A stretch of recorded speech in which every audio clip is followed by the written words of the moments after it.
What is happening, y'all? Cowboy here, and in this video we're going to be talking about the 8 legendary talismans that you need for your achievement in Elden Ring. So none of these are missable.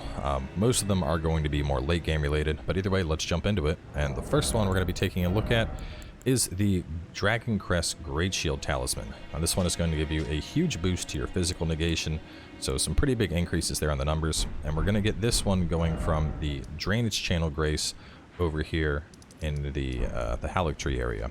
So from this grace, you're going to run on out this way and then take some roots. If you haven't been to this area, you need to get 1/2 of the seal from the man hiding in the village of the Albinurics and the other half from Castle Sol. And then you're going to take the Grand Lift of Rold, but hold up the secret medallion instead, and you can work your way over here.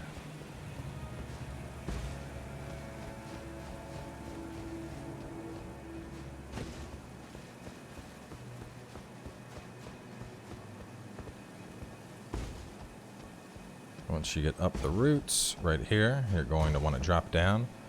And I'm not going to drop down because I'll get aggroed, but basically drop down onto that little beam right there. And then right where you see these dudes, right there, there's a chest right behind them. And that is the chest that is going to have it inside.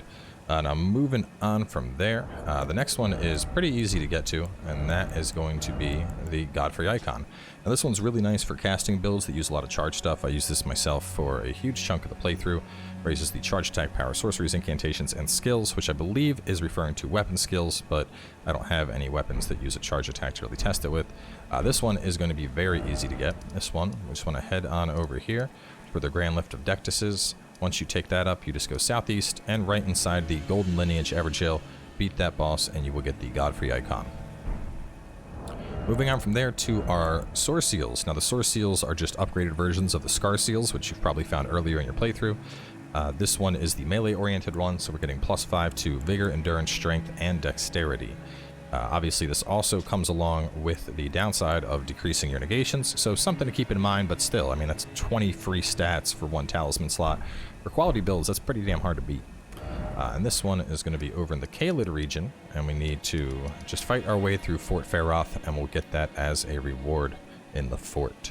Now moving on over into its counterpart, the Marika Soreseal. This is very similar, but of course this one will give you +5 to Mind, Intelligence, Faith, and Arcane. So especially mixed stat builds that are trying to get those unique spells, or things like the Blade of Sword and Flame, that'll go really good with this. You're getting those free 20 stats. But this one is actually in the area that we're already in right now, but this one's a little bit trickier to get to. So we want to start from the Elfiel Inner Wall Grace. There's a couple graces you could start from to get this. I think the Elfiel Inner Wall is going to be the easiest, but almost regardless, you're going to want to haul ass to pick this thing up. So I'd suggest using Wondrous Physic and having the one where you have a...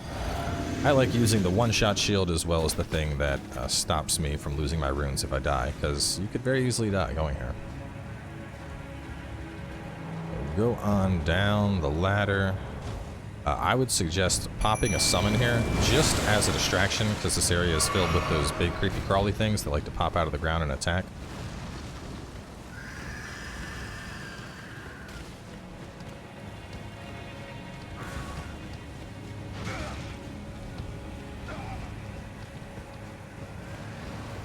I'm just going to keep running along on this path all the way.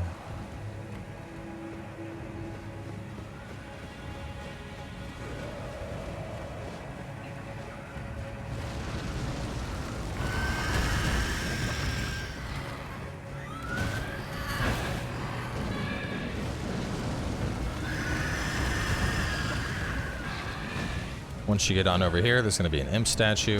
You activate that, and then right inside, you'll be able to pick that on up.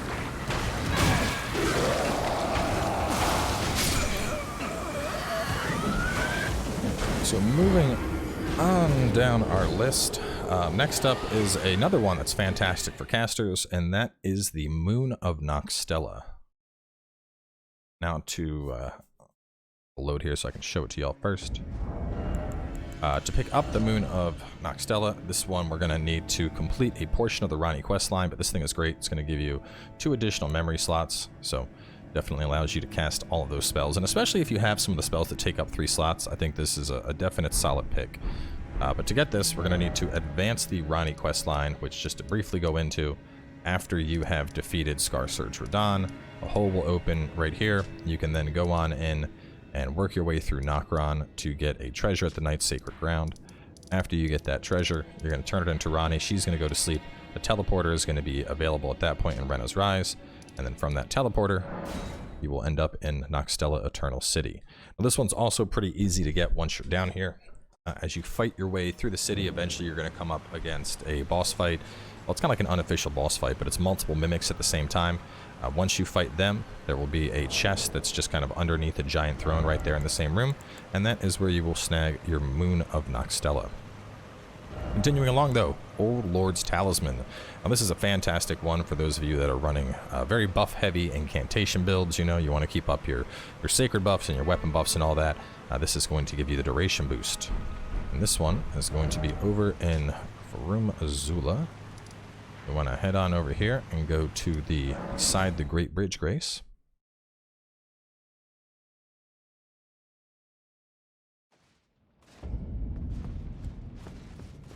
From here, we're going to proceed up as if we were going to the boss, but then instead we're going to turn left.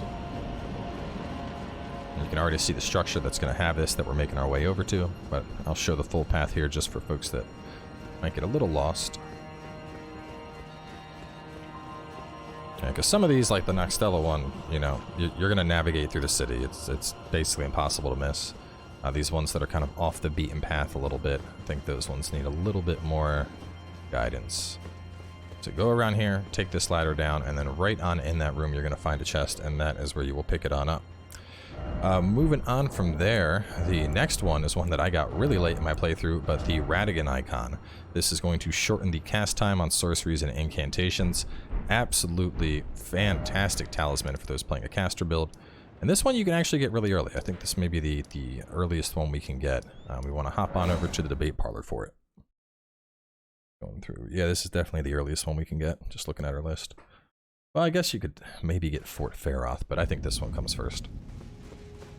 So from here, this is the same route that you would be taking to go to the boss, and we are going to make a right instead. And then right on over here, jump over this ledge, head on up this ladder.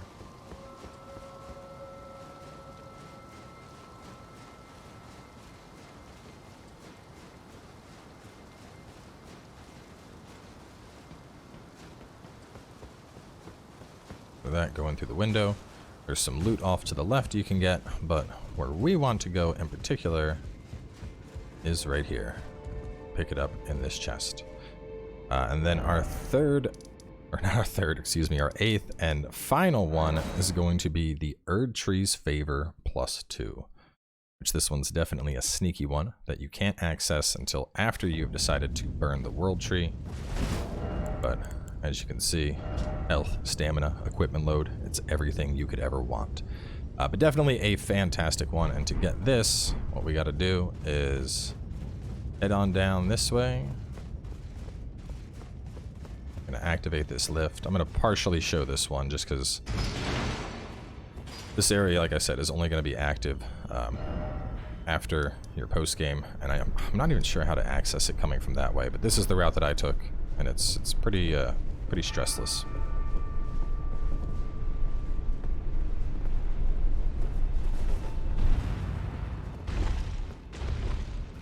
I'll take the elevator back up.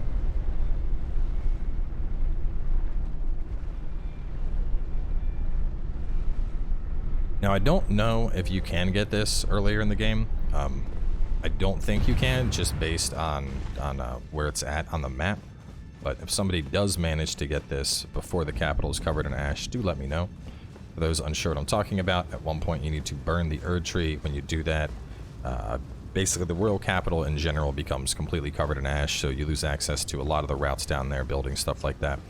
Which, interestingly enough, when it does become ash, that will lock you out of one of the legendary weapons. So if you're trying to follow these guides to get all of this stuff in one run, definitely make sure to follow that one first, because you'll want to get the spear.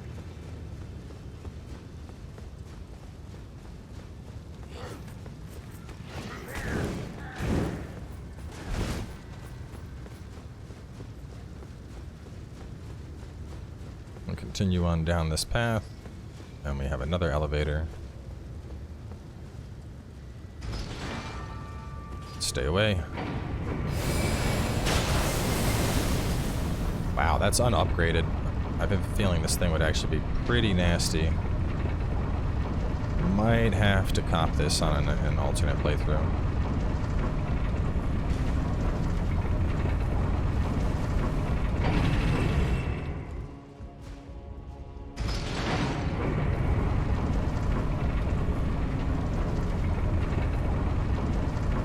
Now, honestly, the trickiest thing about this one is just the fact that we can't use our horse, and there's, you know, a lot of stuff we're gonna have to run past in just a second.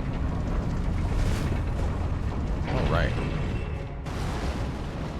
So once you get down here, you can see there's a big old angry seed beast. We just go down this pathway to access it, and it's gonna be right over there where I have the marker. Well, technically a little bit past that, but right on top of that little outstretched twig, there's going to be another one. But when you get down here, a second seed beast is going to pop out. So just be ready for that, because, you know, seed beasts are annoying in and of themselves. Fighting two at the same time is definitely risky business.